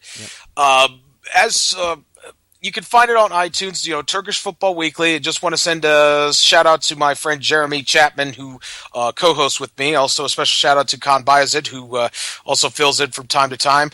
And, the podcast, we try and sum up everything about Turkish football within an hour. Mm-hmm. We don't like to be any of these, Turkish punditry shows. I mean, I was just watching one earlier before you guys called me. Yeah. They tend to talk a lot, but then talk about nothing. We give you all the information about Turkish football within the span of an hour, or, in case, there's a lot to talk about in an hour and a half. Right. But usually it's about an hour, and I've been doing this since 2010, I believe. There's been some hiatuses, because, trying to find somebody and, according to the podcast and things like that. But I've been doing this on and off since 2010. And I don't know if you guys have heard of Rabble.tv. We have. But oh, yeah. Well, I've been doing broadcasts of games from there as well. So I've been doing that. We'll be doing the Champions League on Thursday, or the European qualifying on Thursday, right, Ata? Yeah, I will be doing that on Thursday. We'll also be doing it on Sunday. Probably going to have to set up a new page for that because Jeremy has the equipment necessary for that. So we'll set it up because that'll be kind of like the main event of the weekend for us, Turkey against the Netherlands. But I will be doing a Rabble TV broadcast of Turkey against Latvia. And that's actually been quite good for me, at least, because, it gives me an opportunity to broadcast these games to the audience and just get the word out, about the podcast and then commentate on Turkey's games. Mm-hmm. I don't tend to do league games, though, because somebody's cooking. I don't tend to do league games, but, actually, due to the fact that finding streams for league games is hard enough to begin with, and Digiturk, who broadcasts the Turkish Super League, they are the broadcast rights holders because they own League TV, which is the network that broadcasts the league. They ask for way too much money to just, basically subscribe to one channel. Right. So the membership is just ridiculous. I think, for their sports package, I think like if you have a 2-year deal, it's like $700. And I'm not prepared to pay that. So I usually don't do commentaries of those games. But, for Champions League, for the Europa League, we've done Europa League, and for Turkish national team, those are a lot easier to find. Yep. So I could do those and just do them on Rabble TV. So I'm kind of glad that came into existence earlier this year. So, so the Turkish Football Weekly, you could just do a search for that. We're on Podomatic.com. And also, you can find it on iTunes. We're also on Stitcher Radio, so that's another plus there. We're also on SoundCloud. I would love to see the listenership go up, and also have a Twitter for the podcast, TFW Podcast. That's all one word, TFW Podcast. That's, I post news there. I tweet news about the Turkish League and, plug the podcast from there. And that's really all that I have to say. I mean, I can always give out my Twitter account, Ata_Dizdar, ATA_DIZDAR. And I think, I'm not afraid to plug my own stuff, but no. I don't want to ramble on too much. No, feel free. That's one of the benefits of going on a show is that you can kind of open yourself up to a new host of listeners and possibly pick up a few listeners. So we're all for it. We're definitely. Thank you. Yeah, sure. And I just want everybody to just subscribe to the podcast. I admit, it's not the greatest thing in the world, but at least I like to think that I'm kind of one of the few people that won't give you any BS when it comes to soccer in Turkey. So I would like to. I don't want to pat myself on the back, but I like to say that listen to the podcast. I mean, you only need like about an hour and 15 minutes or so. Somewhere between there. You just listen to it, and hopefully, with the Turkish League, keep in mind that Digiturk actually got out by BN Media Group. Okay. So I'm actually quite hopeful that BN Sports here in the States might pick up some Turkish League games. I mean, I know that's probably going to be a long shot. They'll probably just leave it to maybe Europe or something like that, but I'm hoping that maybe at least the derbies could, the Istanbul Big Three derbies could be broadcast here in the States. So it would be something completely different, but, you look at, do you guys need more time? I mean, are we under a time limit here? I mean, it's funny you should say that. We were trying to pare the show down to about 90 minutes ourselves, but I don't mind. And as far as the BN thing goes, Terry Badu, who is the director of sports programming at BN Sports, I'm waiting for him to get back to me on a couple of particular guests. So when he gets back to me, I'll mention to him, hey, you should start putting that Turkish match on one of the feeds, please. Yeah. Because I think my co-host Jeremy has met one guy by the name of George Metellus, so I think he's met him. Well, so, but yeah, I'm hoping that BN Sports, at least here in the States, will at least broadcast the Istanbul derbies. That would be quite interesting. And here in the States, people. I know Roberto follows Copa Libertadores in South American football, but most of the people here in soccer fandom in the U.S. and Canada, at least from what I've observed, they only follow like EPL, Bundesliga, Serie A, La Liga, Ligue 1, maybe Ligue 1 to a certain extent. But when it comes, maybe some Eredivisie or the Belgian league, the Jupiler League. not many people know like leagues like Russia or Ukraine or even Turkey, for instance. And well, I'm of the opinion that the Russian and Ukraine leagues, and especially the Turkish league, should be given a bit of a broader platform, and especially the Turkish league, because the Istanbul derbies, I mean, they can be no joke sometimes. I mean, the atmosphere is always great for the Istanbul derbies, and hopefully, with Bein Media Group buying out Digiturk in Turkey, maybe they could try. Maybe they could at least, broadcast the Istanbul derbies, on Bein Sports here in the States. That would actually be quite an accomplishment, and quite good for the viewership of Turkish football. The prestige of it, because at least people have heard about the derbies but have never seen it because it's never have been widely available. And if Bein does make them available here in the States, I'm sure that there's going to be a lot of people who can pick up on it and say, hey, maybe we should give this league a shot. Because you see that there's a lot of players that move to Turkey, and the prevailing attitude is, wait, he's going to Turkey? Why? Yeah. That's kind of like the prevalent that's kind of like the prevailing notion.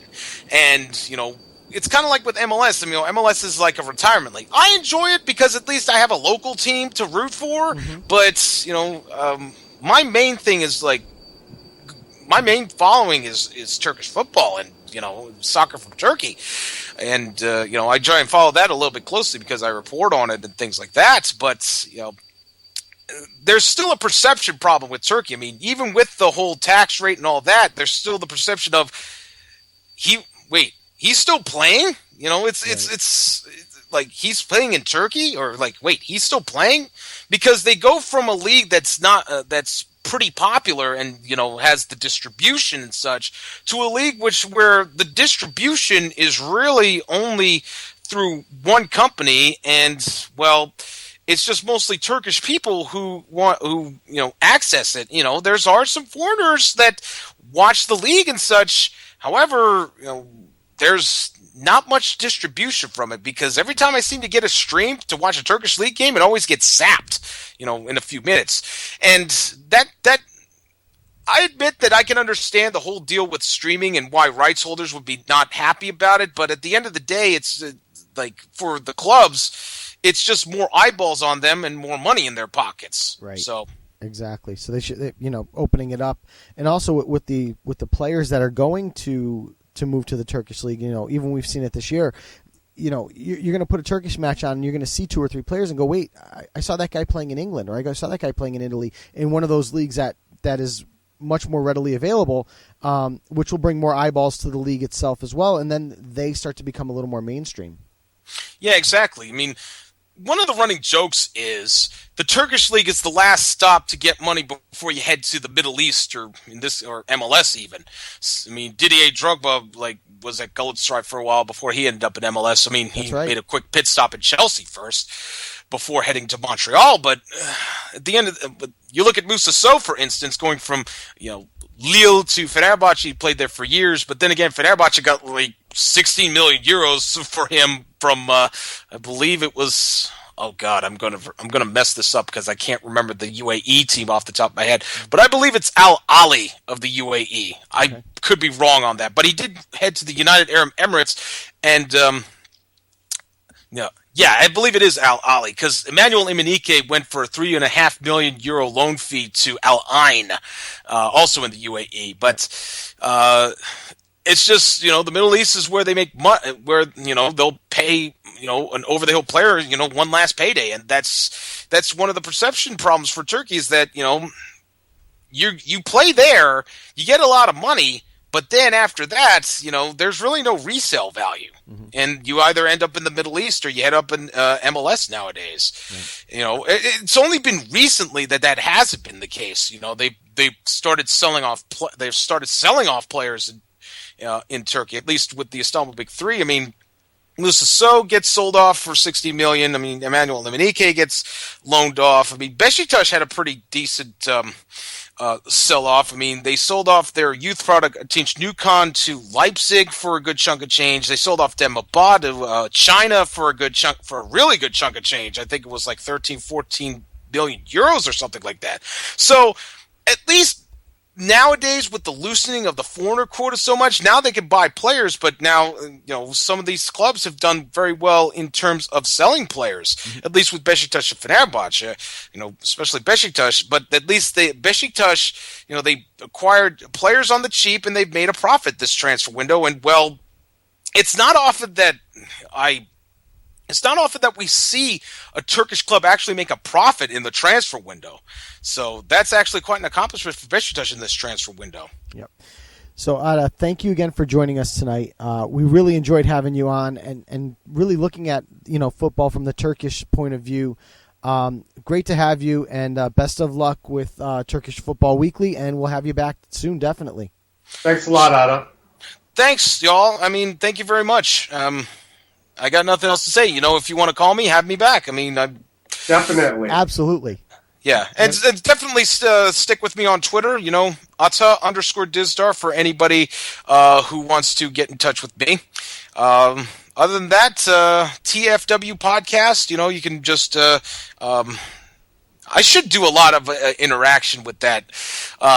Just send in, just do at TFWPODCAST with any questions, and, I'll read them on the show, and I'll have one of my co-hosts answer the question.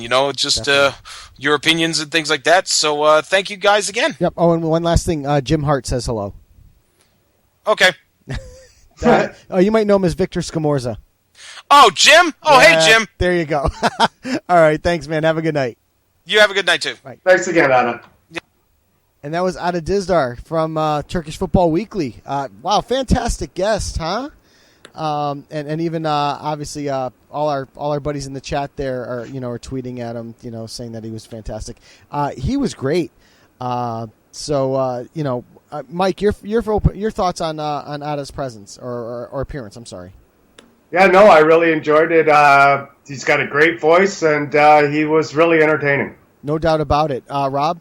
Yeah, of course. Same here. Yeah, and it's a shame we don't talk about Turkish football as much.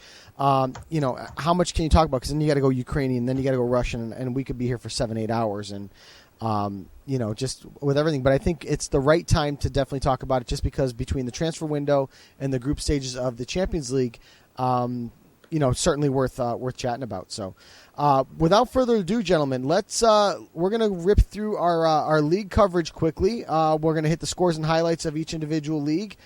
Starting over to you, Rob, with the La Liga coverage from this past week. Yep, just give me 1 second to load it up.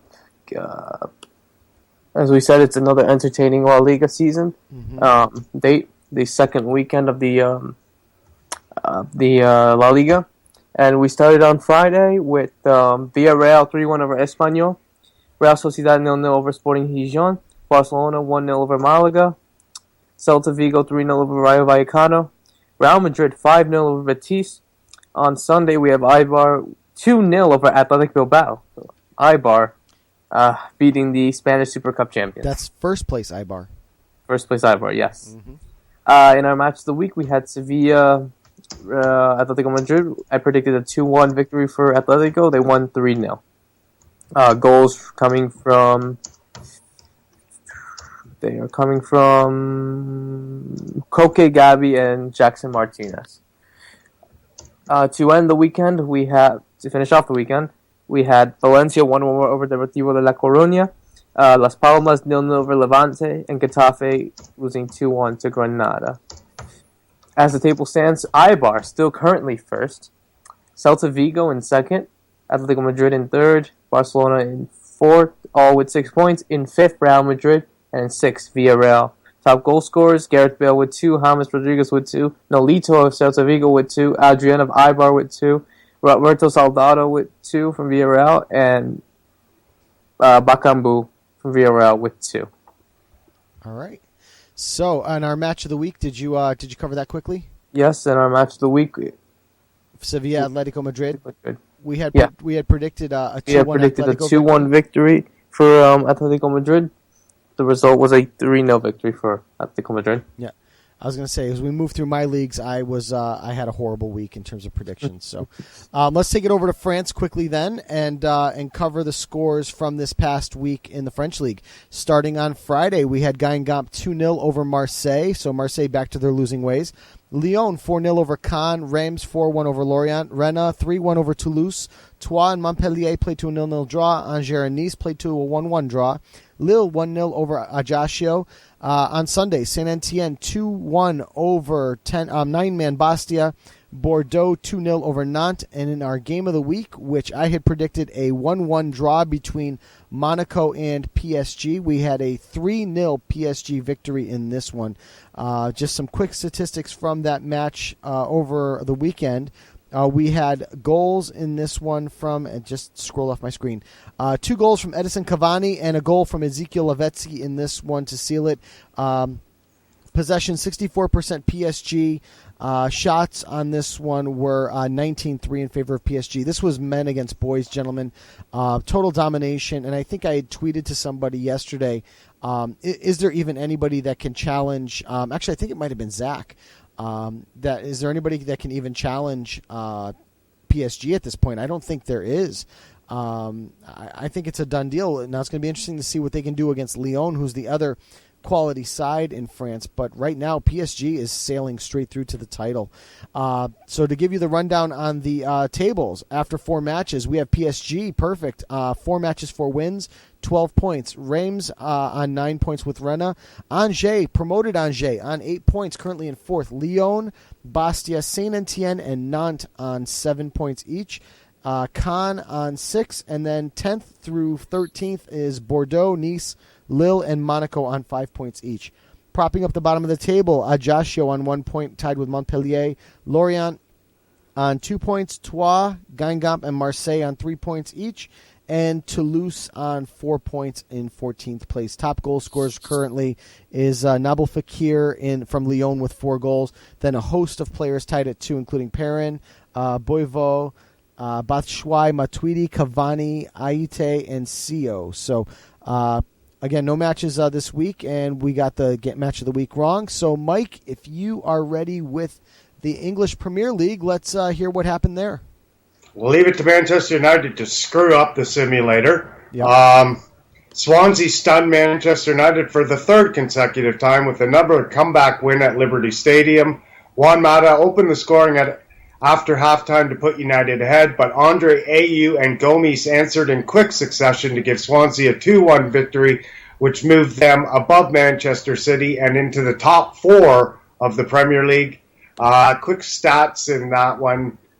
Just let me get to that. Sorry, my computer is freezing up on me here. Am I here? Yeah, you're still there. Yeah, okay. I can't get to the stats. I don't know what's going on. Here we go. This computer is terrible. I'll come back to the stats for that one. Wow.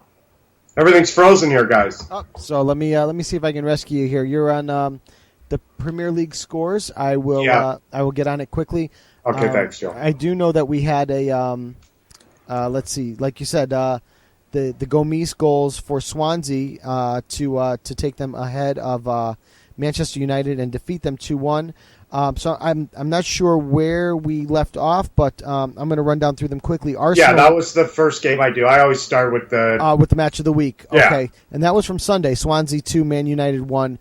On Saturday, we had Arsenal 1-0 over Newcastle, Aston Villa 2-2 draw with Sunderland, Bournemouth 1-1 draw with Leicester City, Crystal Palace 2-1 over Chelsea, West Ham 3-0 over 10-man Liverpool, Man City continuing their winning ways 2-0 over Watford, Stoke losing at home to West Brom 1-0. And to round out Saturday's matches, Tottenham and Everton played to a 0-0 draw.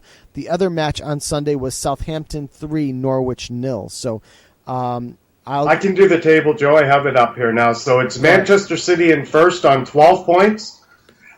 Surprisingly, Crystal Palace, I know it's early, but take a picture, in second place on 9 points, followed by Leicester and Swansea, both with 8 points, tied for third. And in fifth place would be Manchester United, Arsenal, and Liverpool, all on 7 points. At the bottom of the table right now, we have Sunderland Newcastle and Stoke all on 2 points. In 17th is Watford on 3 points, and in 16th is Tottenham on 3 points. Did you want to look at the stats, Joe, or of the Man United match? No, of the league overall at this point, or is it too early to worry about that? Yeah, top goal scorers if you want to throw them in there.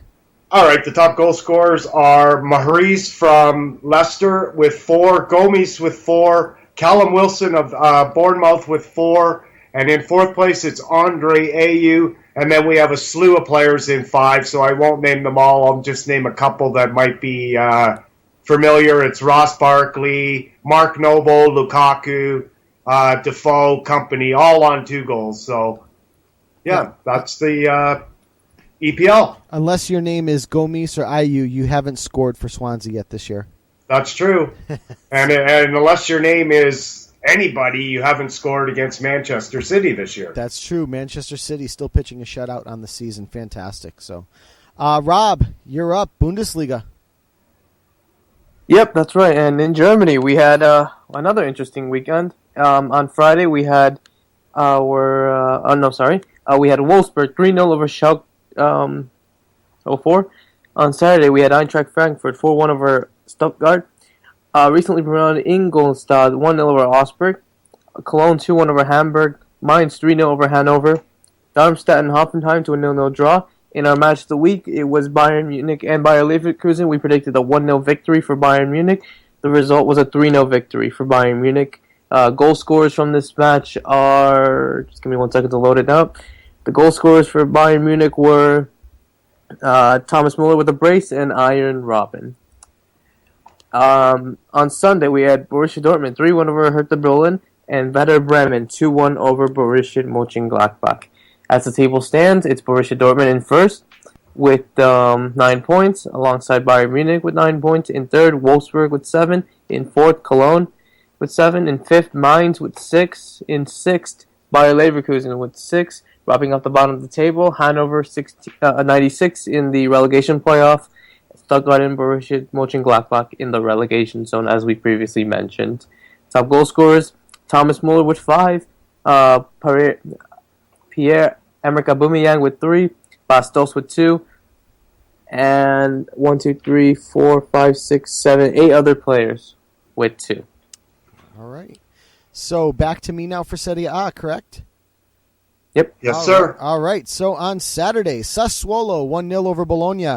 AC Milan 2-1 over Empoli. On Sunday, I'll leave our match of the week for last. Atalanta 2-0 over Frosinone. Inter 2-1 over Carpi.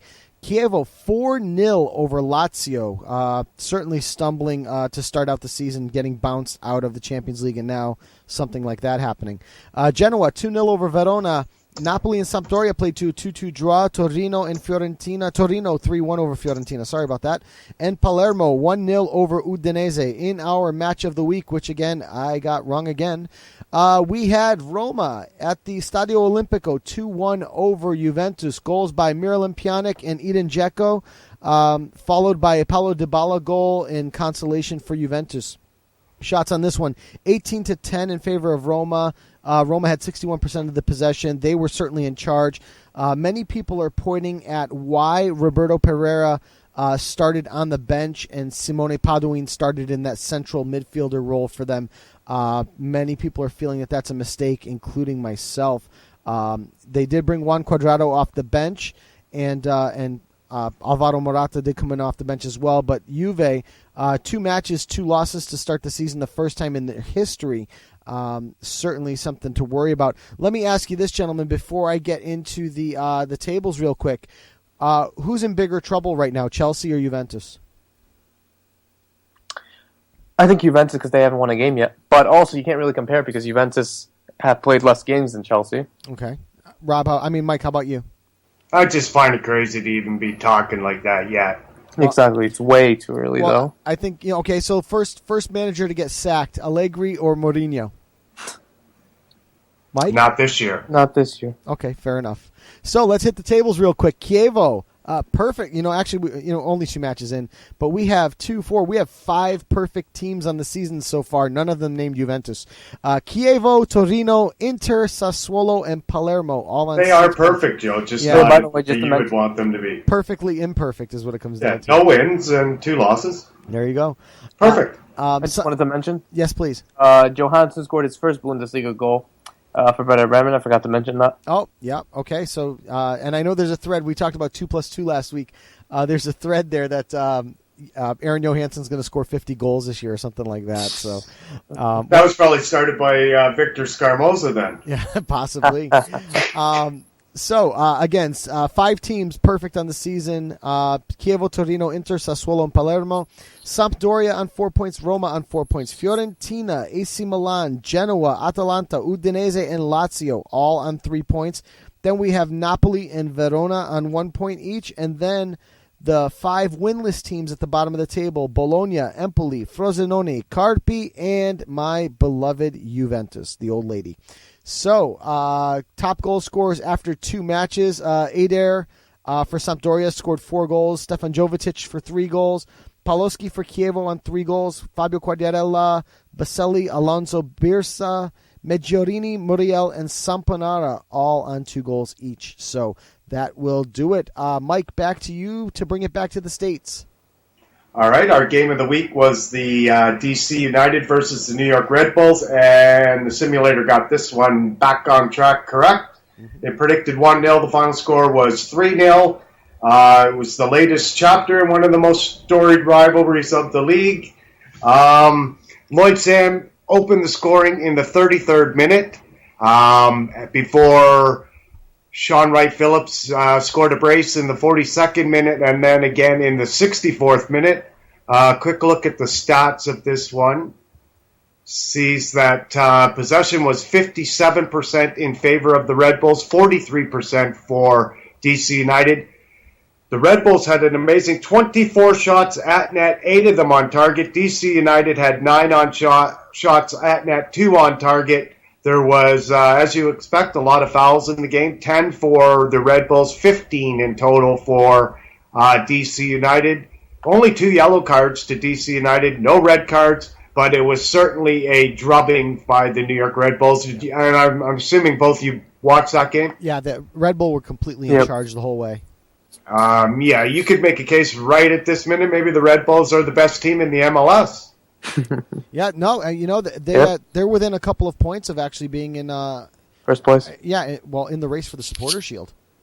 Yeah, first place overall, and they're only 3 points, or maybe even 2 points behind DC United, but they have 3 games in hand. Exactly. If DC United lose their next match, or at least not get 3 points, and the Red Bulls win, they go top of the East.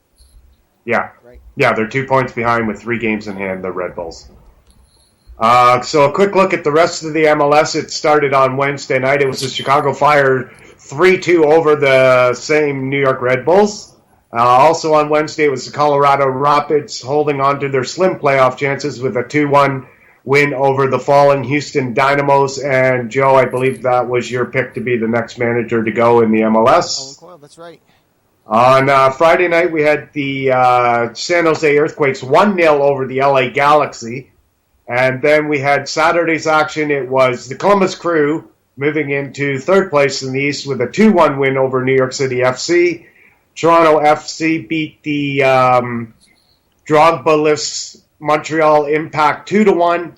New England Revolution on the road against Philadelphia Union 1-0. Orlando City and the Chicago Fire tied 1-1. Colorado Rapids with their 2nd win in a week, 2-1 over Sporting Kansas City. FC Dallas 2-0 over Real Salt Lake. Houston in a surprise upset of Vancouver, even though it was in Houston, 2-0 for Houston. Seattle Sounders get themselves back into the playoff position with a 2-1 win over the Timbers. And our game of the week, like we said, was the Red Bull 2-0 over DC United. A quick look at the table sees DC United on top, but only by 2 points, and the Red Bulls with 3 games in hand, 2 points behind. In 3rd place, it is the Columbus Crew on 41 points. Toronto FC in 4th on 37 points, tied with the Revolution, who have 1 game played more, so they're in 37 points also. And the last playoff spot at this point belongs to Orlando City on 29 points, but the Montreal Impact, who lost their game at the weekend, have 4 games in hand on Orlando and are only 1 point behind them, so that's a precarious position for Orlando at this point. And in the West, it's the LA Galaxy on top with 46 points, followed by the Vancouver Whitecaps on 45, FC Dallas on 41. In fourth, it's Sporting Kansas City, tied with Portland on 40, but ahead on game difference. And Seattle in the final playoff spot in the West on 38 points. San Jose also on 38 points, so I'm actually not quite sure why Seattle is ahead of San Jose. That's really not right, because San Jose has a game in hand, and they also have them on goal difference. So my table has San Jose in 6th. Okay, so there you go. This is you're not on ESPN. You must be on the MLS website. Nope, I'm actually on Who Scored. Okay, so that's what I thought. So San Jose in 6th, Seattle in 7th, followed by Houston in 8th on 35 points, Colorado in 9th on 33 points, 5 points out of that playoff spot with 1 game in hand, and bottom of the table in 10th is Real Salt Lake on 32 points. Did we want to have a quick look at the leaders, Joe? Yeah, definitely. Let's do it. Okay, let's just get this loaded in. Unless you have it loaded already. I have top goal scorers if you want it. Oh, I got it here. Okay, so here we go. The top goal scorer is Kai Kamara on 18, followed by the now injured Sebastian Giovinco of Toronto FC with 17, David Villa, New York City FC, 16, Robbie Keane, Galaxy, 15, Bradley Wright Phillips, who's really come on in the last couple of weeks, has moved up to 5th on 13. It's Chris Wondolowski in 6th with 12. Kyle Larin in 7th, tied with a slew of players, among them Obafemi Martins, Kaká, Adi, and Jose Altidore, and they're all on 10 points. 10 goals, Joe, and that's pretty much it. That would be the top 10. All right, so let's recap the scores real quick from the CONCACAF Champions League from this past week. On Tuesday, we had Tigres beating Metapan 2-1, Verdes FC 0-0 draw with Querétaro out of Mexico. The LA Galaxy destroyed Comunicaciones 5-0. I don't know if you guys had a chance to catch that game, but that was a drubbing. It was pretty brutal. On Wednesday, DC United beat Arabi Unido 1-0. Club America over Walter Ferretti 1-0. The Seattle Sounders, in our match of the week, defeated Olympia 2-1. I think I had predicted an Olympia win on that one. I think you did. Yep, but the Sounders did win that one. I'm sorry, actually, you know what? I'm actually on the wrong week, gentlemen. So let me move ahead here to the 25th, because that's where we were. Okay. So Tuesday the 25th, DC United 3-0 over Montego Bay. Saprissa 2-1 over Santos Laguna. Municipal 2-1 over Santa Tecla. On Wednesday, San Francisco 2-1 over Querétaro. Herediano 1-1 draw with Tigres. Olympia, like I had predicted, 1-0 victory over the Sounders Wednesday night. On Thursday, Comunicaciones 1-0 over Central FC. Motagua 2-0 over Walter Ferretti. And that'll do it for this weekend's CONCACAF Champions League matches. They don't return now, gentlemen, until September 15th, where we'll see DC United in action, as well as Real Salt Lake on that. Oh, Tuesday. Joe, and I forgot to mention the MLS, of course, not taking an international break this week, so we do have an MLS game of the week. It's the only one we have. Yep. Seattle versus Toronto, Saturday at 10 p.m., and unfortunately I have Seattle winning 3-1. 3-1, okay. I would say that would, Michael Bradley's going to be there. Josie won't be. No Josie. And no Jovinko because of his injury. And no Benoit Cheru. Yeah. He's injured. And I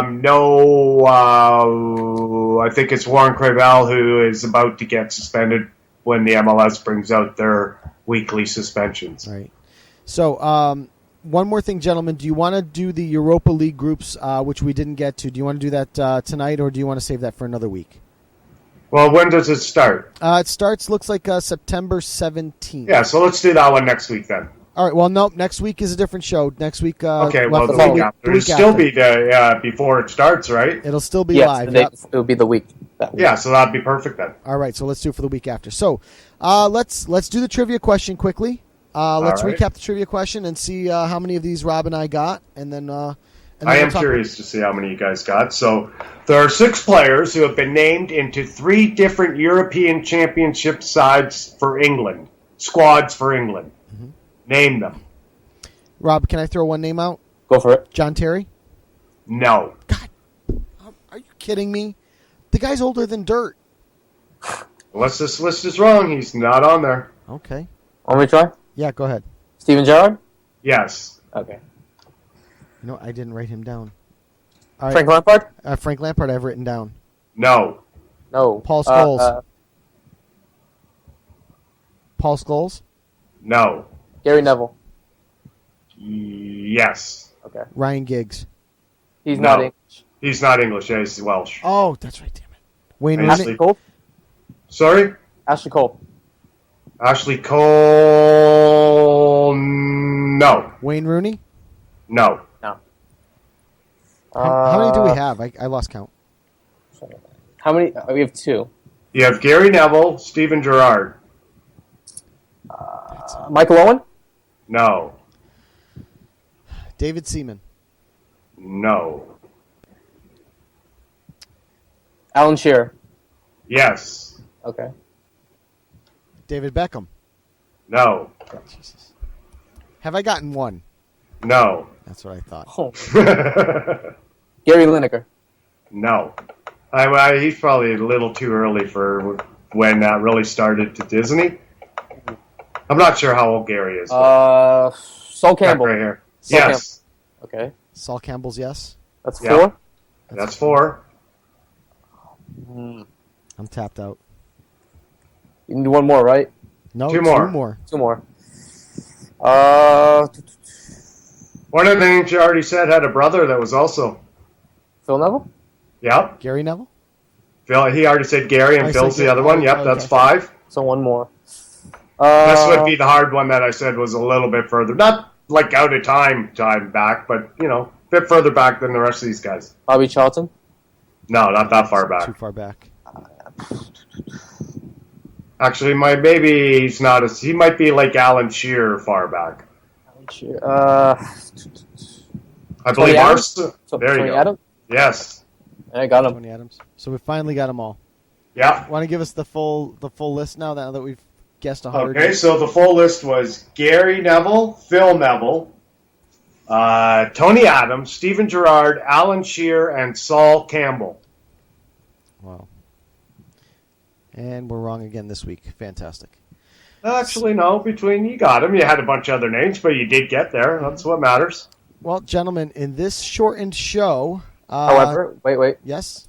Should we mention the Canada World Cup qualifier? We do have that this week against Belize, correct? Yep. Yeah, well... Mike, what's your take on it? Yeah, they're going to blow them out. Belize. Will you go to the game? No. Is the game in Toronto? The second leg. Okay, I was going to say, Mike, you might want to... I can't say for sure I'm not going, but not at this point. No, it's this Friday. Yeah, it's this Friday. Mike, having traveled there, I would say you definitely should go to the first leg in Belize. Oh, yeah. No, the first leg is in Canada. Sorry. Oh, well, then the second leg, but you should go to Belize. All right, you should come with me. Yes. Okay. I bet your wife won't let you. No, of course. Well, yeah, probably not. But who cares? Or more importantly, your doctor friends. No, my wallet won't let me.